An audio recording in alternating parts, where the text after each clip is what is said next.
Look, I was going to go easy on you, not to hurt your feelings, but I'm only going to get this one chance. Something's wrong. I can feel it. It's just a feeling I've got. Like something's about to happen, but I don't know what. If that means what I think it means, we're in trouble.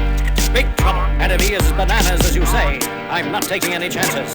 Today we're going to be watching something, because I'm feeling the energy today. Just had a full moon, like it's actually just still passing, coming off the end of this.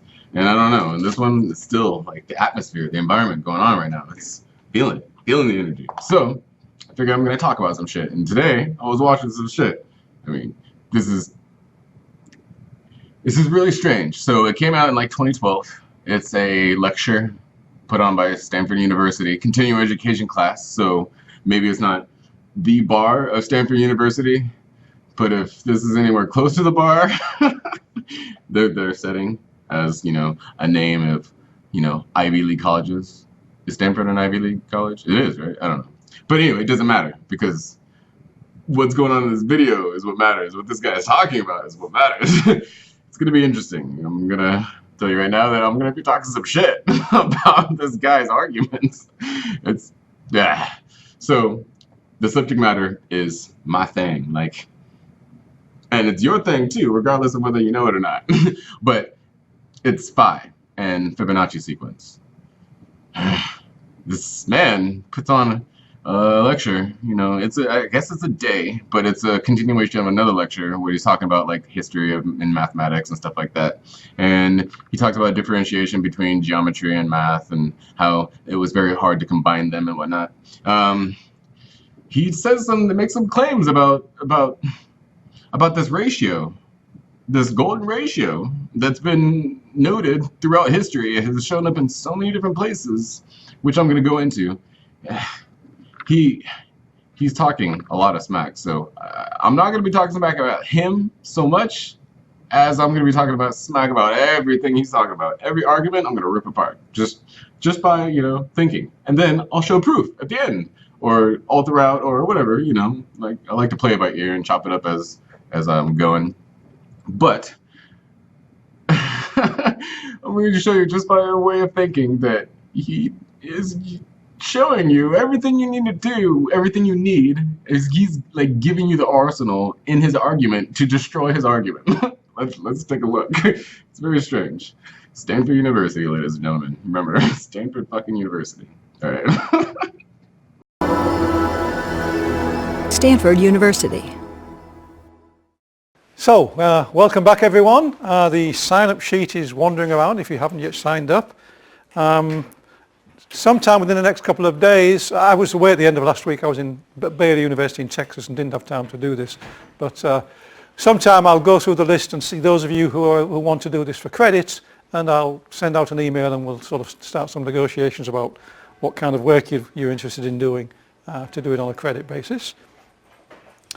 And I want to pick up on a theme that we just really touched upon last time, when I was talking about the introduction of numbers to Western Europe, modern Hindu-Arabic arithmetic, and mentioned that Leonardo of Pisa, in his mammoth book Liber Abaci, had this little throwaway problem about rabbits that gave rise to this whole cottage industry about building up beliefs about the Fibonacci numbers and a rather interesting related number, the golden ratio. Now, unusual for a course like this, there's actually a quiz, and I'm about to give you the quiz, but it's going to be a self-graded quiz. And as we go through the lecture, the first part of the lecture, I'm going to tell you the standard story about the golden ratio and the Fibonacci numbers that you can read in books and websites as much as you want. In fact, if you go back to anything I wrote over about 15 years ago, you'll find the same claims made in my books and articles. See, this is the first part. He just told you right there that if you go back to any of his history, any of the books he's written before, he has the similar claims in his about the golden ratio that I guess mainstream by the standard story by what he was just saying. See, that's interesting. So what would make him drastically change his opinion to such a degree? I mean, it would have to be some very compelling evidence, right? That would make him I mean, if he thought it was one way and then, oh no, now it's completely different, why? I mean, this was, I'm like, okay, so maybe he knows what's going on and I've been fooled this whole time. So if he was convinced, now he's going to convince me by whatever convinced him, right? Okay, so let's see if he can.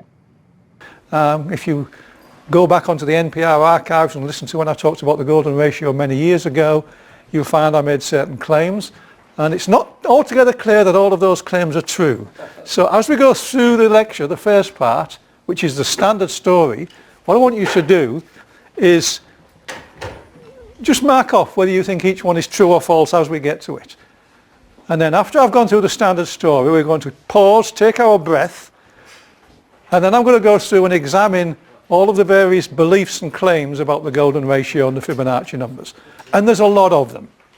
Okay, this is one of those places where mathematics, some of it very interesting pure mathematics, some interesting results in number theory to do with the Fibonacci sequence. So we're going to have a place where mathematics, real mathematics, meets sort of popular culture. And when that happens, strange things can occur. So this is the facts versus fiction. We're going to try and tease apart among these beliefs and claims about the golden ratio, which ones are true and which ones are false. And then we're also going to do a little bit of experimental work ourselves to just see if we can get some empirical evidence that would support whether something is true or false. So the number right on the top is the first few decimal places of this irrational number, the golden ratio. Already that's kind of interesting because a ratio is rational and this number is irrational. So the golden ratio is actually not a ratio of numbers in the sense of whole numbers. It's a ratio of lengths. Can you explain the difference? Boom. Boom. Number one, at least, or whatever you want to call it, A, B, piece of evidence right there. The golden ratio is not a ratio of numbers. It's a ratio of lengths. Keep that in mind. That's very important. Golden ratio is a ratio of lengths, not numbers. So don't try to attribute a number to the golden ratio, which is what he tries to do. But I'll get into that. So if you continued that number on the top to generate this thing called the golden ratio, which we'll look at, then it will keep on, different numbers will keep coming up and surprising you all the time. The sequence at the bottom is the Fibonacci sequence that we met last time. And as we'll see today, those two numbers are actually very closely related, which tells you that this is more than just rabbits. There's something else going on that's kind of interesting. But and the symbol phi is a symbol that relatively recently has been used to denote the golden ratio. Okay, so here's the standard story about the golden ratio. It's a great story. Okay. One of the ways of representing it or explaining it is to say, and the claim is that there's a rectangle whose aspect ratio the human cognitive system finds the most pleasing. So there's an aesthetic thing that the golden ratio is the aspect of a rectangle which the human eye finds the most pleasing.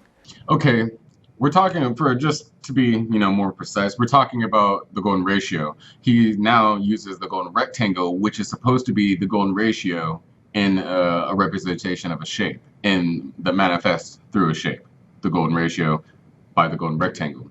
Now, you can't judge everything off of all of the observations of the golden ratio based on the most perfect rectangle. As it's being said, this is all like choosing which words. I mean, if your world is made of language, right? The world is made of language. I mean, mull that over if you don't believe me, but it is, so just take that for granted for right now. Being that the world is made of language, it's the language they're using right here that's trying to debunk the fact that the golden ratio is a more preferred thing in our existence. And I'll show you why later on. But regardless of that, he's trying to say it's not a preferred thing by the use of the golden rectangle. And he's got a pretty good argument for why, and it makes sense, but he tries to divert you away from the fact that we're talking about the golden ratio, not the golden rectangle. No, we'll continue. The golden rectangle. The aspect ratio is known as the golden ratio, sometimes called the divine proportion. Okay. That goes back to Leonardo da Vinci's time. I mean, this terminology goes back a ways. So, 3 different terms, all talking about the same thing.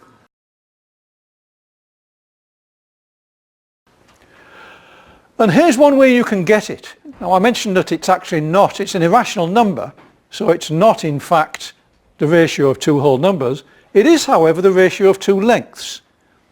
And what happened into the ancient Greeks is they were, they're interested in geometry, so they were thinking that pairs of numbers, quotients of numbers, could measure all lengths. When they realized that wasn't the case, essentially geometry and arithmetic split apart. And so there were numbers, rational numbers, and you could do things with them, and then there was lengths. In fact, when even as recently as the 17th century, when Newton invented calculus, or Newton and Leibniz invented calculus, it was actually applied to lengths, not to numbers, because it wasn't until the end of the 19th century that mathematicians finally fused together those 2 conceptions of numbers, the ones that came from our cognitive apparatus dealing with measurement, and the ones that dealt with counting. And it was a rather difficult task to bring those together. So he was just talking about how difficult it was for them to marry geometry and mathematics. And it's understandable because when geometry was talking about the ratio between lengths and mathematics is talking about the ratio between numbers. Numbers are known elements, known variables. They have exactness as far as we put it. But ratio, the lengths, don't, because you can zoom in and zoom out of a length and it will still have the same proportions. And that's what it's talking about, proportion between 2 lengths. So this is when we get into what is the golden ratio. I mean, when you want to represent it in a number, this is the problem. It's a ratio between 2 lengths. It's not numbers. So the way it was considered before anybody was even talking about numbers, was geometry. You would represent it by visual aspects of the ratio of lengths. So like the golden ratio, golden triangle, whatever we're talking about. But when you want to represent it in a number, they didn't know how to come up with that. Here's how they did. 1.61803 often to infinity, non-repeating decimal. That's how you can represent this ratio between 2 lengths in number form. But keep in mind, 1.61803 into infinity, non-repeating decimal. You got to keep in mind infinity. Infinity never ends, ever. You can keep calculating it forever. It does not stop. So where do you put the phi at? That's the big question. When you want to represent it in a number, where do you put the phi at? Like, what is 1 point? Is 1 it? Is 1.6 it? Is 1.60 it? Is 1.61 it? Is 1.618 it? Is 1.61803 it? I mean, we can go on to infinity. Where do we want to put the dividing line? Because that's all we're doing. We're dividing infinity. That's my main argument here. We're dividing infinity. So where do you want to divide infinity at? I mean, that's just a collective decision that we agree upon as to what we would like to call the golden ratio or phi. So if you say 1.618 is the golden ratio, I say that's not accurate enough. 1.61803, that's the golden ratio. So 1.618, that's not the golden ratio. Wait a minute. But if 1.618 is the golden ratio and 1.61803 is the golden ratio and 1.61803 wait, 1.61803.399 is the golden ratio. Okay, if that's the bar, it can be anywhere along the fucking golden ratio line. So it can be 1.61, 1.6. It can be 1. It's just we're talking about level of resolution. It's geometry. It's the ratio between 2 lengths, not numbers. It's not numbers. So what I talked about earlier, it's in geometry, you can zoom in and zoom out. There is no length applied to it. It's a ratio between, there is no exact number applied to the length. It's a ratio between 2 lengths. So These lengths can be whatever they need, whatever they can. There is infinite possibilities to which these lengths can be, as long as they're still in the proper relationship to each other. That's all they have to do. That's the only parameter to which they have to qualify. That's it. So, but it's the ratio between two lengths, not two numbers. So it can be whatever I want it to be. It can be 1.6 to 1. That's still the golden ratio. Now, it's a very low resolution golden ratio, and you can go to 1.61 to 1. That's a better resolution ratio. 1.618 to 1 is even better resolution. But that's, you see, all I'm doing is getting better resolution. So think of, say, imagine in your mind a golden rectangle or a golden triangle, whatever you want to call it. It doesn't matter. Imagine in your mind a golden rectangle, golden triangle with like mile-wide borders. And imagine that that mile-wide border is 1.6 to 1. That's the ratio of the border.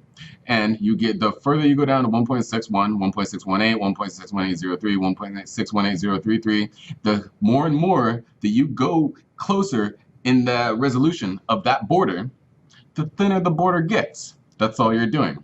You're getting more and more exact on what that border is. But keep in mind, you already had the shape. You already had the border. It was the golden ratio from the start. You just get more exact. That's all you're doing. So, what the hell is this man talking about with all the shit he's saying? He's just trying to say that it's not anywhere? We'll go into that too, because it's absolutely fucking everywhere. But he tries to belittle it as if it's inconsequential.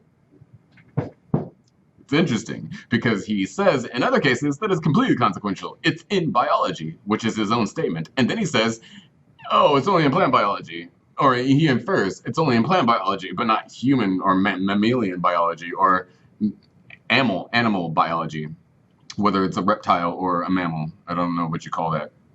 Flora and fauna? No, I don't know. Fauna? Maybe it's fauna. So there's flora biology and fauna biology, right? Right? Whatever. It doesn't matter. I'm trying to sound too sophisticated. No, I'm not trying to sound sophisticated. I'm just thinking, and that's all it is. And let's talk about the way fucking you think, too, and how it plays into being able to understand anything. I mean, do you know which way you think? Okay. And it occupies most students the whole first year of university,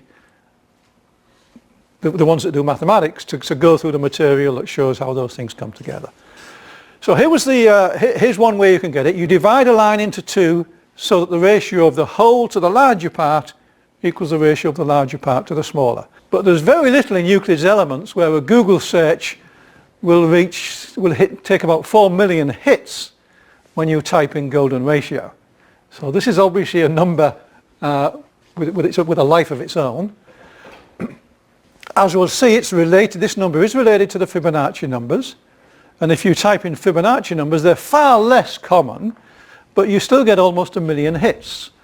Now, there are very few numbers that get this kind of attention. So these are clearly cultural numbers. They mean something to a lot of people.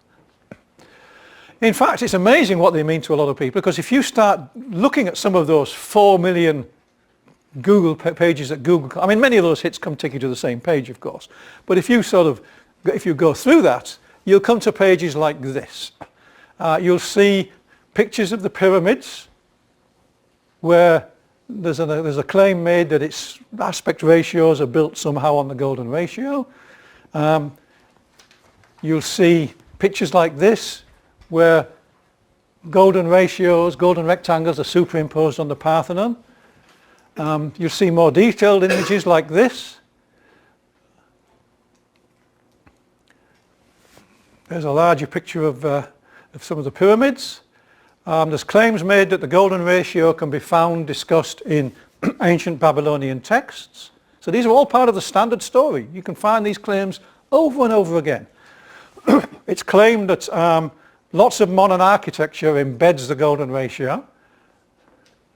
In particular, it's claimed that the General Secretariat building for the United Nations is 3 golden ratios stacked one on top of another. It's claimed that the human body has proportions in the golden ratio that if you measure from the top of your head to your feet and you measure from your navel to your feet, it's claimed that the ratio of those things is the golden ratio. Okay. It's claimed that you can find it all over the place in art, in Botticelli's Venus, and here's an image I grabbed from the web where there's 5 to the 7th, 5 to the 5th. There's all sorts of golden ratios supposed to be in the proportion of that. It's claimed that Leonardo da Vinci was enamored by the number and embedded it in all kinds of drawings and paintings. Now it's true that he was a close friend of Luca Pacioli, and he was the guy that used the term the divine proportion. So Leonardo da Vinci certainly knew about that number, and he knew about it from someone who thought it was a big deal. Now the question is, did he actually do anything with it in his art? It's claimed that he does, okay, or that he did. It's claimed in particular that this painter, Georges Seurat, very strong claims are made about the fact that his paintings were built on golden ratios. There are certainly lots of rectangles floating around. It was claimed that many of them are golden rectangles. It's claimed that the architect who renamed himself Le Corbusier advocated and used the golden ratio. You'll find that claim made. You'll find it claimed that the Virgil composed the Aeneid based on the golden ratio, to do with the meter. It's claimed that Mozart used the golden ratio in some of his music. It's certainly got a mathematical sense to it. It's claimed that Bartók used the golden ratio in some of his music. It's claimed that Debussy used the golden ratio in some of his music. It's claimed that the Nautilus shell, and I actually have a real one here, that is to do with the golden ratio. It's certainly a beautiful artifact. But, so the question we're going to be asking ourselves is, can you find the golden ratio in there? Actually, the answer is yes, but can you meaningfully find the golden ratio in there? So the question we're going to be asking ourselves is, can we find the golden ratio in there? And the answer is yes, we can, but can we meaningfully find the golden ratio in there? Well, yes, that is the question, isn't it, Professor? I mean, we're talking about how frequently does it happen, and what is the golden ratio? How does one come to be in the golden ratio proportion? How does something come to be in the golden ratio proportion? How does an entity or a piece of existence come to be in the golden ratio proportion? Let's see. If we're talking about existence, we're talking about stuff that grows. It grows from small to large. It manifests, So if we're talking about manifestation, then it has to, I would say, increase resolution. That's my argument. And we'll see why that's my argument in just a second. Check it out. That's another question. The reason I wanted you to bring the tape measure is we're going to have a little experiment later on to see how many times we can find the golden ratio. Okay. It's claimed that the golden ratio crops up all over in mathematics to do with the pentagon, the regular pentagon, the regular pentagram, that with Penrose tilings, which are irregular tilings of the plane, that it can be found in regular solids, that in fractals the golden ratio plays a large role. There's all sorts of claims made about it in advanced mathematics, not necessarily just advanced mathematics, but sort of real pure mathematics. So this is real mathematics, and it's claimed that the golden ratio can be found all over there. And it's claimed that the golden ratio can be found all throughout mathematics, as what he just demonstrated with those examples. I think there was 5 examples there. Exactly. But remember that we're talking about a ratio between 2 lengths. It can be represented in mathematics, curiously enough, in all those visual forms of mathematics, which are geometry, by the way. We just call them math because it was math. It was by the path of math that we got to those different designs, those different geometric patterns.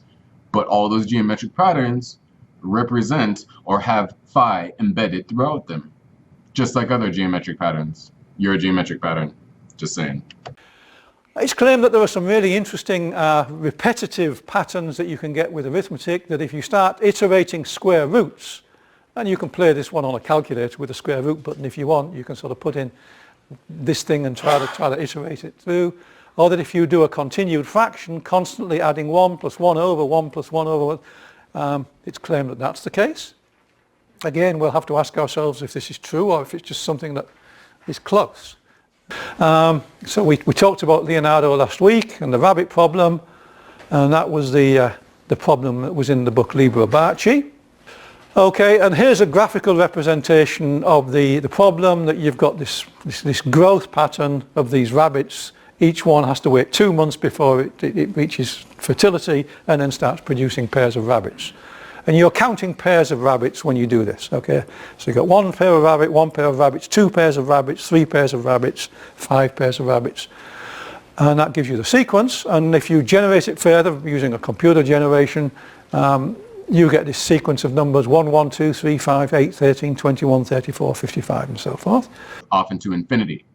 Mind you, this is a growth pattern into infinity. Never stops. Now, what is the relationship between this growth pattern and phi? I wonder. Let's see. Spoiler alert, the growth pattern is by phi. You'll see. It's very... That's that sequence. And this sequence, the rule that generates it is that the new element, you're sort of going in groups of 2. So you go from 1, 2 beyond. The last element in the sequence so far is the sum of the 2 previous ones. So 1 plus 1 is 2, 1 plus 2 is 3, 2 plus 3 is 5, 3 plus 5 is 8, 5 plus 8 is 13, 8 plus 13 is 21. So you just add the last 2 each time and that gives you the next one. A very simple repetitive rule. And the connection with the golden ratio comes about when you start dividing successive pairs of these things. So you've got the numbers 1, 2, divide 2 by 1 you get 2, divide the next one by 3 by 2 you get 1.5, then divide 5 by 3, so you divide these by pairs, the larger one to the smaller preceding one, and when you do that, the numbers begin to converge on 1.618. By the time you get to this. This is it. The connection with the golden ratio comes about, is embedded in, it manifests through the Fibonacci sequence by way of the proportion between each pair of Fibonacci numbers. If you take the ratio between each pair of Fibonacci numbers, you get more and more and more and more resolution the more iterations you go through in the Fibonacci sequence, which is again a growth pattern. And you'll see this growth pattern all throughout nature, all throughout biology, all throughout existence. But we like to distinguish, apparently, by what I'm seeing in this lecture, but this could be just the opinion of one man, right? Because that's what you get to do as a professor. You get to just spout your own shit. You don't really have to get it checked by a board or anything like that for validity, or maybe it's supposed to be checked by the students for validity, and that's all it tests for the lecture. Maybe it's a hidden test. Can you decipher my bullshit? Maybe. I don't know. It's funny because look at this. By this still right here, that's 8 iterations of phi. I mean Fibonacci sequence. That's 8 iterations of the Fibonacci numbers. And by the 8th iteration, you get to 1.618, which is what we determine what he is trying to argue as phi. And anything else is not phi. Anything before that 1.618, that's not phi. So he's saying the first 7 iterations of the Fibonacci, that's not phi yet. You don't get to the Fibonacci, you don't get to phi until you get to the 8th iteration, which is curious enough, the first octave. But that's something, another part of the crazy that's out there that I kind of share in. Only because I know about it, and it's just funny how things manifest, octaves and whatnot. You music lovers will know something about that. But I digress. 1.619, that's not phi. 1.615, that's not phi, even though it's 1.61. So I'll show you later on what kind of resolution that has when you're talking about structures, or you're talking about, well, we'll talk about in reference to lengths. We'll do some calculations and see what kind of impact that has between 1.5, 1.6, 1.61, 1.61, 1.625, 1.61, and we'll see how much, because we're talking about, if you know anything, I mean, if you know your numbers, right, we're talking about tenths, hundredths, thousandths, 10,000s, 100,000s. So it gets really, really, really, really negligible very, very quickly. I mean, first of all, the 1 settles down very quickly. Then the first decimal place settles down to be a 6. Then the next decimal place settles down to be a 1 when you do 21 over 13. Then by the time you reach the next one, this actually settles down to an 8, and so on and so on. And in fact, as you go out through the sequence, it gets closer and closer to this. Increasing resolution, that's all it does, is increases resolution. So the growth pattern increases in resolution the more iterations of the growth pattern to which you go through. And curiously enough, the more iterations you go through, the more and more perfect do you have phi, even though you had phi perfect from the start, because phi is infinite, so it doesn't stop. So you can keep going and getting more and more and more perfect, but you'll never reach perfection, as it were. That's why existence is so woo, woo. I mean, the infinite is the crazy, I mean, she's a crazy yeah. I love touching it. Okay, so for our calculations of phi, and let's see what kind of resolution we're talking about. What does this mean when we're talking about certain lengths? So first, we'll see what 1.618 inches is versus 1.61 inches is. I mean, because you're talking about 8 thousandths. Yeah, you're talking about 8 thousandths of an inch off. What is 8 thousandths of an inch? What does that look like?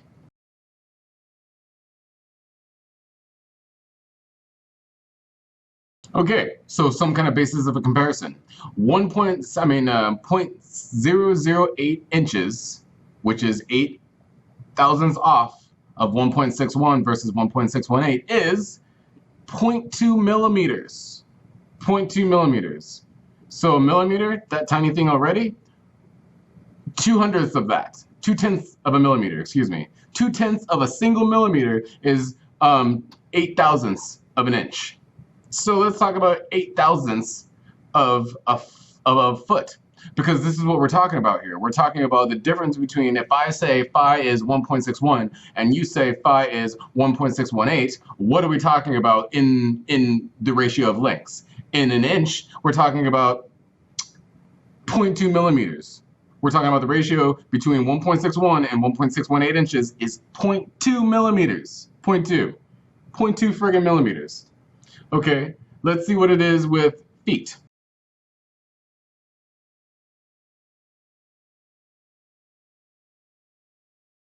Okay, so now we have another basis. So we'll do feet in comparison to millimeters now.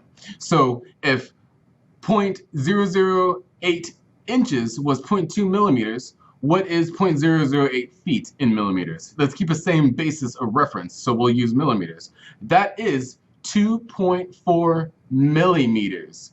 Millimeters. If you're talking about a meter, you're talking about hundredths of a meter. We're talking about 2.4 hundredths of a meter is 0.008 of a foot.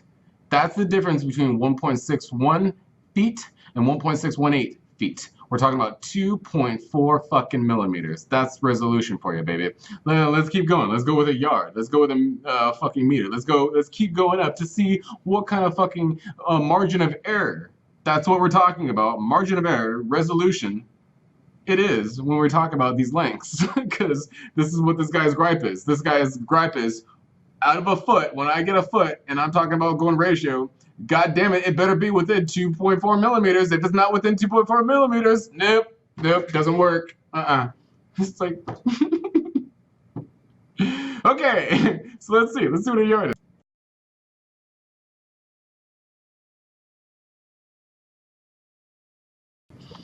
7 millimeters. We haven't even got to 1/10 of a fucking meter yet. We're at 7 millimeters. 7/100ths of a meter. 7/100ths. Good God. 7.3 millimeters. 7.3 millimeters of a yard is the resolution, the margin of error that we're talking about. The difference between 1.61 phi and 1.618 phi when we're talking about meters. So as you can see, the larger we get on scale, the more and more the margin of error, the resolution, will increase. And that only makes sense because it's a proportion, so it will be proportional. The margin of error will be proportional. So it's all a matter of choice, what we choose to use. Because I could just as easily say his 1.618 is not resolute enough, is not defined enough for my observation. Or I could say 1.6 is plenty resolution enough for my observation to equal phi. This is all just an agreed upon standard. An agreed upon standard, that's it. Why are we agreeing upon the standard? Because if you see the way phi manifests, things like to grow towards phi. Things tend towards phi. Fibonacci sequence is a perfect representation of ratios that tend towards phi. And that shows you a sequence by which these ratios tend towards phi. By the 8th iteration of Fibonacci sequence, you have what we define as a resolution qualifying enough to equal phi by our standards. Why do we draw this line? This is an arbitrary line we can move around all we please. So why do we define it here? And why do we say if it's not here, then it doesn't exist? If it is here, then it does exist. This doesn't make any sense. This man is crazy. I mean, I'm crazy. Maybe we're both crazy. But I know what crazy I am. I know to levels which I am crazy. I know all about my crazy. I like my crazy. But this man, I don't think this man realizes he's crazy. It doesn't appear as if this man realizes he's crazy. I don't know. Okay, so the reason I used 1.61 versus 1.618 is because I was just trying to show the comparison between how we define infinites. So 1.61 is a representation of an infinite, just like 1.618 is a representation of an infinite, just like 3.14 is a representation of an infinite. But you see the relationship there is 1.618 has a direct relation to 3.14, 2 degrees of accuracy. Where there's what this man is arguing is that 3 degrees of accuracy is the only degree of accuracy that represents phi. Crazy enough, because pi is not 3.14. I could call pi 3.1415926535897923846264333. Off into infinity, non-repeating decimal. That comes from the pi song. Check out the pi song. It's fun. It's just fun to do it. And then by the end of it, you're like, hey, no shit. I have like fucking 30 decimals of pi. I don't know why I'd need that. It's fun. It's just fun to do. 3.14159265358979279323846264333. Yeah, but that's what we're talking about. We're talking about resolution. We're talking about what do we want to call pi? Because that's only another representation of pi. I'm just a lot more accurate, or many more iterations of pi than you in your 3.14 iterations of pi. 3.14 iteration, which is only 2 iterations of pi. Or you could call it 3 iterations of pi if you want to call pi 3, which you can. It just wouldn't be very accurate, not very stable, not very good growth pattern. You know, it would teeter off very quickly if you keep growing by that. But if you increase resolution, go to 3.1, 3.14, 3.159, 3.15, 3.159, 3.1552659. It doesn't matter. That's what we're talking about. It doesn't matter. What do you want to call it? I tend to call it what I see it. I call it like I see it. If that's the same fucking ratio that I'm seeing everywhere else, I'm going to call it the same fucking ratio I'm seeing everywhere else. I'm not going to say, nope, that one's 1.625. That one's 1.61. That's not close enough for me. I need one more, I need a few more hundredths there on that degree of accuracy. Not quite close enough. We like a 2% level of accuracy here. Yeah. Because that's all we're talking about here. That's less than 2%. 1.61 versus 1.618 is less than 2% of a margin of error. 2%. What are we talking about? Seriously, what are we talking about? I thought we were talking about the golden ratio, but I don't know. I guess we need to qualify what the hell the golden ratio is to begin with. But maybe I'm just crazy. I am just crazy. Don't worry about it. So the question is, what's true? By the way, I've given this little quiz to very many accomplished mathematicians. Very few of them have got them all right. In fact, many accomplished mathematicians have got a surprising number wrong. In fact, if someone had given me this quiz 15 years ago, I'd have done very badly. So the most perfect rectangle. I mean, there's actually two questions here. First of all, do human beings actually have a favourite rectangle? Do we resonate to a rectangle that we find the most pleasing? And if so, is it the golden rectangle? The answer to both questions is no. Once you have phi, what my argument was before, when you imagine that golden rectangle in your mind, the border getting smaller, just increasing resolution, you already had phi from the start. You were already there. Even at 1.5, you were already there. But you got some growing to do. That's all it is. You got some growing to do. So it's all about what you consider to be phi. That's it. What you consider to be phi. No, don't let anybody tell you what phi is, unless you want some exactitude because you're a scientist, mathematician person, and everything must be exact in that way. Even though, if you see the growth by way of Fibonacci, I claim that Fibonacci equals phi. They are one and the same thing. One is a representation of the manifestation of phi. Phi is the infinite whenever you reference phi, because that's all you can be talking about. When you say phi, you have to be talking about infinity, because that's what phi is. 1.61803 into infinity. You can't represent it any other way. So, what are we talking about? The world is made of language. What language are you using to describe your world? How well do you understand the language that is being used to describe your world? These are life questions, I think. Well, they're my life questions, at least. And they're fucking fun.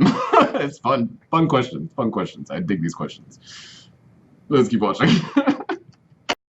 You know, if this was a psychology class, I would know, and I don't know, but I would know how to present rectangles to you to more or less make you give any answer I want. You know, it depends on the way they're set up, on the colours, on various other things. We don't have, and this is one of these standard things you can do with first year psychology classes, we don't have a favourite rectangle. It depends on all kinds of circumstances. So just on question one, there is no favourite rectangle, therefore the golden rectangle can't be the favourite one.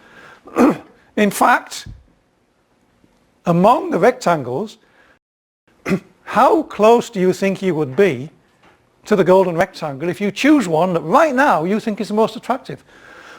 One of those rectangles is as good as I could get it to the golden rectangle, and we fooled around at the beginning to get the aspect ratio on the screen right so that this one works.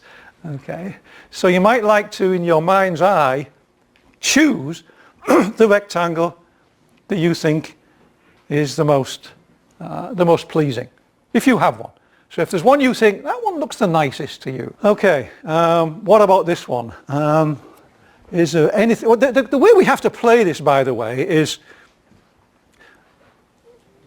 it's the onus is on someone who makes a claim like this. The hypothesis would be that the golden ratio is embedded in this thing in a meaningful way.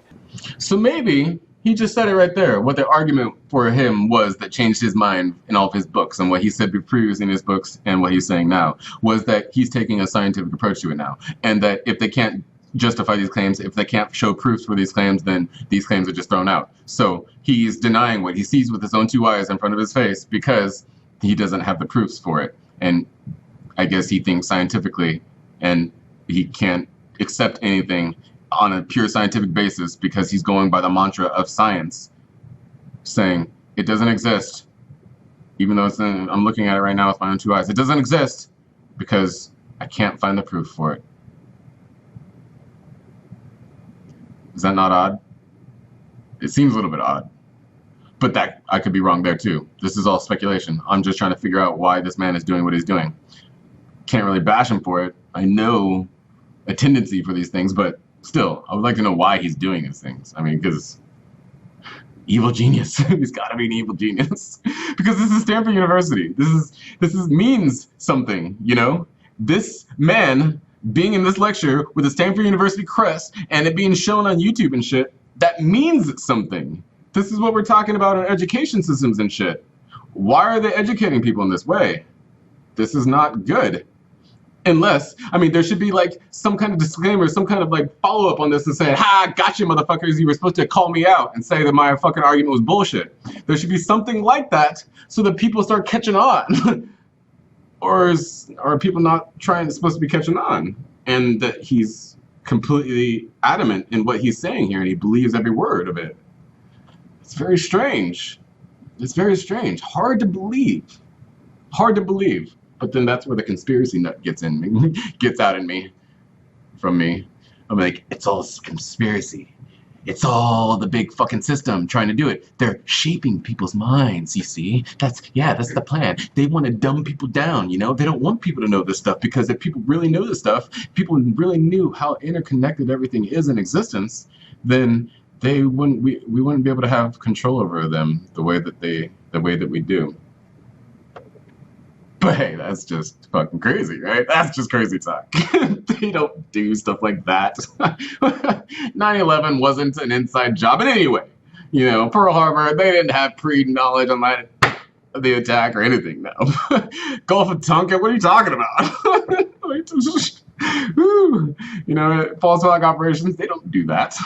You know, corporations aren't in bed with the government. Big Daddy Gup loves us, you know? They're looking out for our best interests all the time. You know, of course.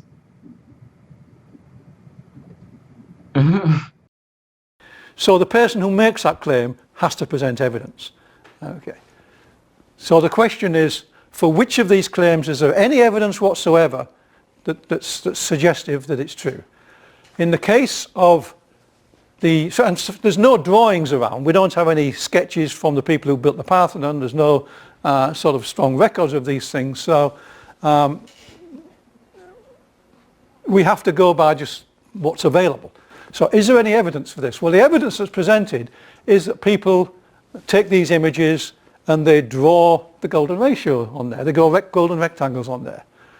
But you've got to ask yourself, you know, why pick that point? I mean, I can see various points you might want to put it, but the most obvious points are not the ones chosen.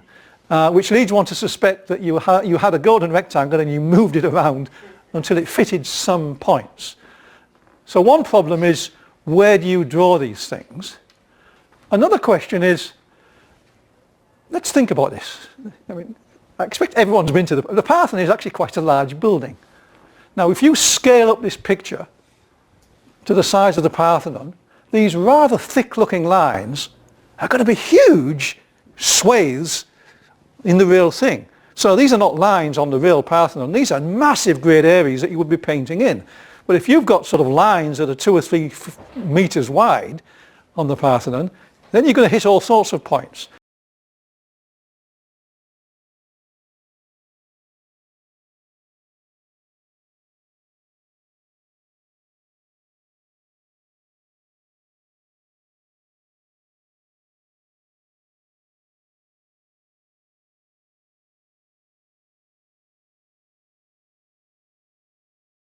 So there's going to be an awful lot of slack if you regard this as scaled up.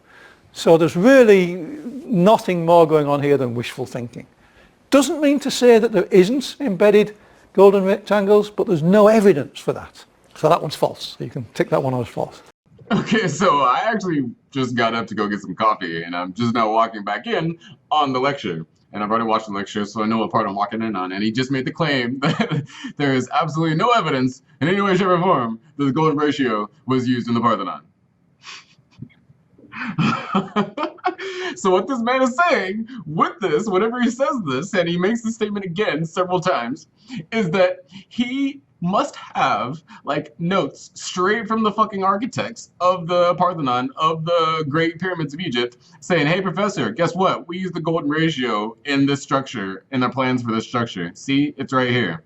Instead of, I don't know, crazy thing looking with your own two fucking eyes to see if there's a fucking golden ratio in significant areas of the Parthenon. And oh, by the way, yes, there is. Now the question is, why? Not who did it and did they give you evidence? No. The question is, it's there. Now, why could they all be pointing to this thing? Why could it be there in so many different things? So crazy how that is, you know? But hey, I'm crazy. I'm crazy because I think a lot, I guess. And I can see the way this person is thinking. He doesn't know his own arguments. He doesn't know his own way of thinking.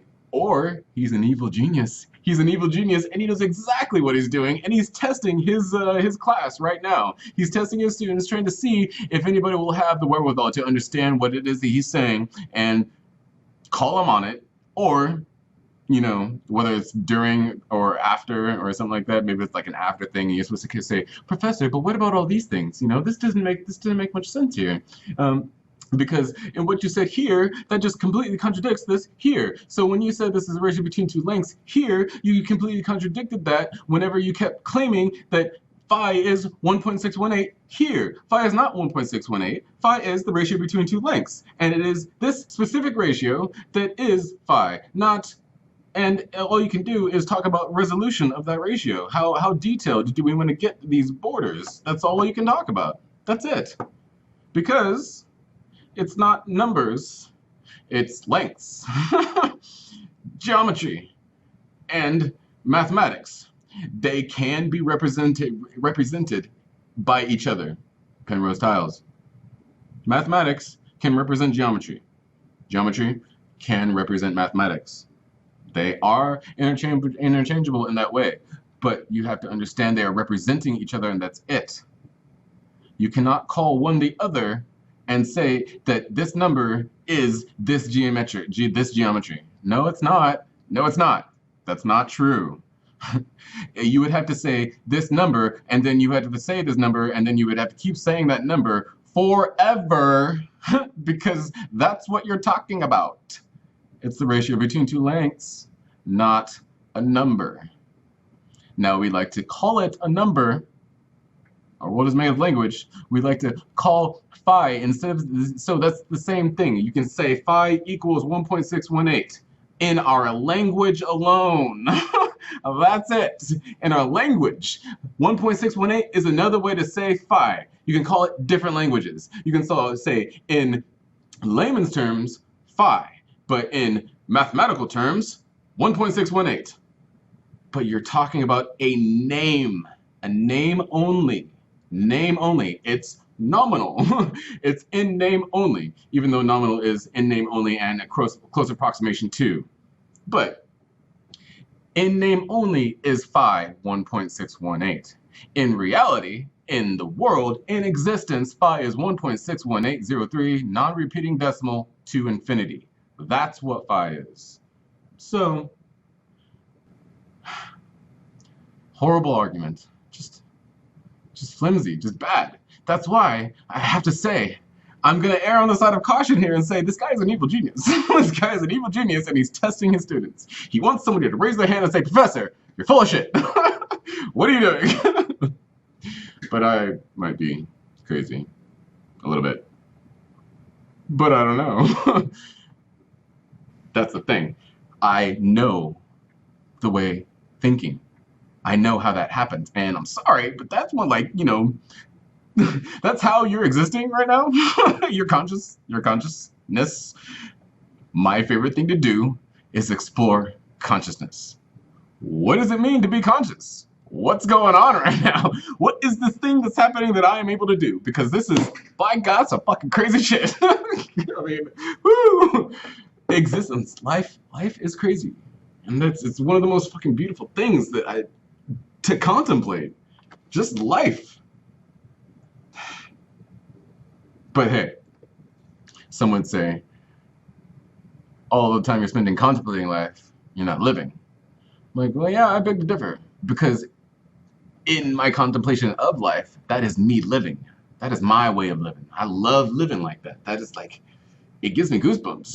Like, to ruminate, as it were, on the many names of God, because that's what this is. That's what's going on. Any way you want to call it. Your world is made of language.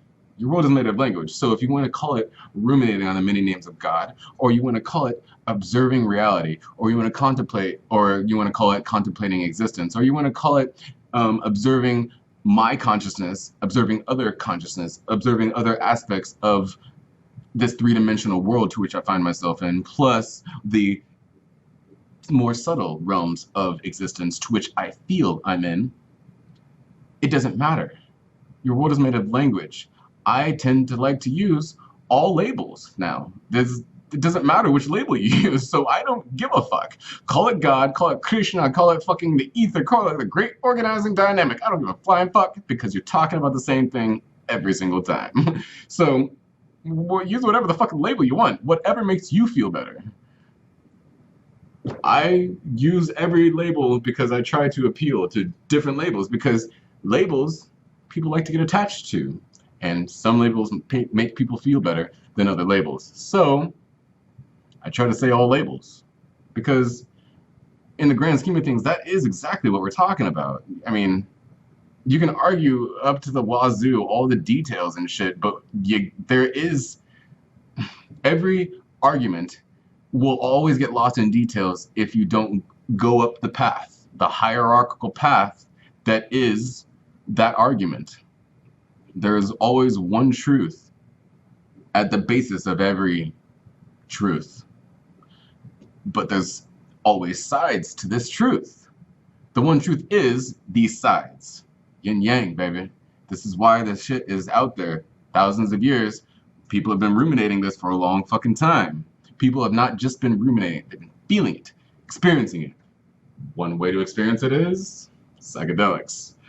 That's gonna be my angle, that's my plug, that's my thing. All these videos will be explore your own consciousness. Explore what it is to be a fucking human being. Because you've been given a lot of power here, and I'm sorry, but we're squandering that shit. Us, we, collectively, you and I, because that's what it is. That's what's going on. Collective unconscious, check it out. My man Carl fucking Jung coined that shit, coined the term collective unconscious, but he's not the first one talking about it. This thing has been talked about, this thing. When I say this thing, I'm referring to the concept, but the concept is not the thing. It's the reality. We live in this collective unconscious. Some of us can tap into it better. Some of us can tap into it way better. I'm gonna throw out a name here that people would love to debunk, but I'm sorry. That's one of those things that's just like this gentleman here talking about observing what's in front of your own fucking face, or having a person tell you, hey professor, we're doing this. This is what we're doing. You know, because he needs that level of... I was saying something else too. I might hit on that later once I recap on the video so I know what I'm talking about. I'm gonna make this short because this lecture it's 2 hours long. I'm gonna chop this video up into 2 YouTube videos, but I'm gonna try to make it as short as I can because I could go on for hours and hours and hours and hours. But I'm not. I'm gonna try to make this as short as I can because I know ain't nobody got time for that. We live in a fast-paced world. Yeah, everybody's on the move doing something. Ain't nobody got time to chill. And I don't know. Maybe that's the problem. But I guess that's just my opinion.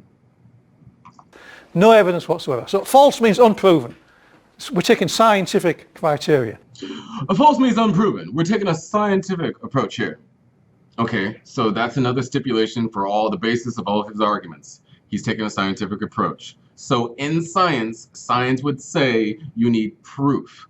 Well, in science, you would also see that you make an observation, and the observation that these ratios are there. Now the proof is, the burden is on the scientist to try to find the proof. Now, these things, unless the fucking architect left a fucking instruction saying we put these ratios into the structure, then you can't have that kind of proof. But there can be other proofs to be had. One of these proofs, in my opinion, would be a natural tendency towards phi. This is what we do. It's a growth pattern. This is why phi is so appealing to us. as a species, as existence. Phi appeals to us because things tend towards phi in our reality. For some reason. Why it does, I don't fucking know, except that it is the optimal growth pattern. I know that by just how fractals grow, how things grow, how plants grow, how mammals grow, when I say plants, mammals, all I'm talking about is biology, and biology is DNA, and DNA has phi in it, by the way.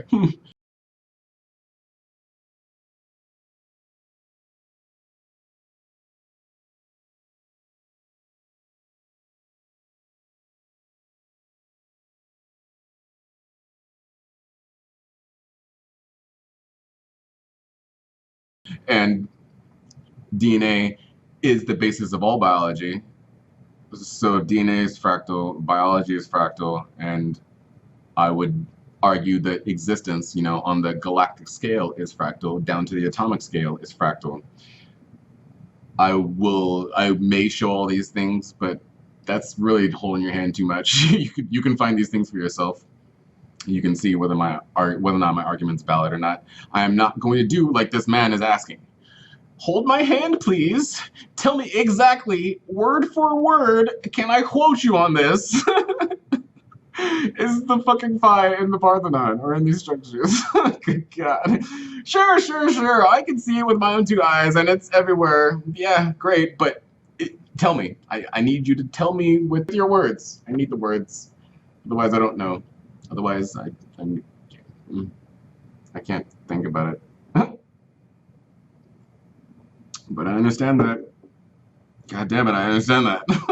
Okay, I'm done ranting. Woo!